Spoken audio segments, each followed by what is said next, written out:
Seu pai te amava quando você era uma menininha, mas quanto mais mulher você foi se tornando, mais ele passou a te rejeitar e até te odiar. Por quê? Caso você não me conheça, meu nome é Sabrina Dorothy, sou psicóloga clínica e trabalho diretamente com pessoas que viveram traumas de infância ou que também vieram de situações familiares difíceis. Então, se você quer conhecer um pouco desse universo, me segue para saber mais. Homens que tendem a rejeitar as filhas e também as parceiras, eles costumam ter uma baixa autoestima gigante, assim como um senso de autoeficácia defeituoso. Então, eles sempre estão ali buscando uma necessidade de controle extrema, assim como uma necessidade de validação externa das outras pessoas. E eles usam o quê? Os relacionamentos para poderem compensar essa baixa autoestima e esse senso aí de valor deles que é completamente deturpado. Então é o ponto em que eles necessitam que as parceiras ou as filhas dependam cegamente deles, dependam de uma forma quase que infantil, porque essa autonomia feminina vai ferrar com a imagem que eles querem passar para o mundo, que é, elas não funcionam sem ele. Enquanto essas filhas ainda são crianças, principalmente ali nos primeiros 5 anos de vida, elas têm uma necessidade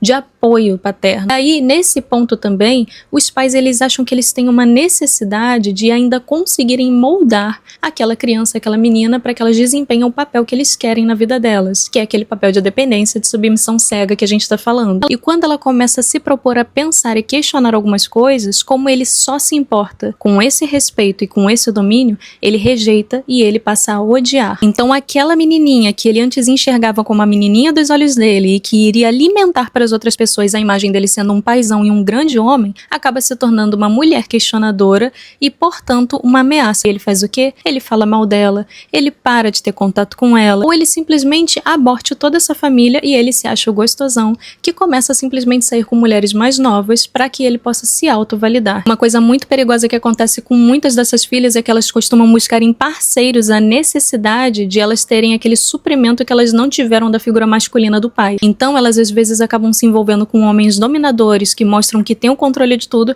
e acabam se envolvendo na verdade com abusadores. Assim como às vezes essas mulheres elas refutam tanto a imagem do pai delas que não foi trabalhada e elas acabam se relacionando com caras que são passivos demais e acabam sofrendo em todo tipo de relacionamento porque elas não se sentem validadas pela pessoa que deveria amar elas, que deveria ser a figura do pai ou da mãe, e por conta disso elas pensam, então nem eu mesma posso me validar. Eu sei que é uma coisa muito difícil de comportar, até porque às vezes você olha pra si mesma e você já se vê como uma pessoa toda danificada, mas tem um jeito de você conseguir quebrar esses padrões e identificar o que tá te prendendo hoje para que você finalmente quebre os ciclos da sua família. E se você quer saber mais, eu te convido a clicar aqui no meu link da bio para poder conhecer o meu método e saber mais, porque você pode sim construir uma vida que seja verdadeiramente sua.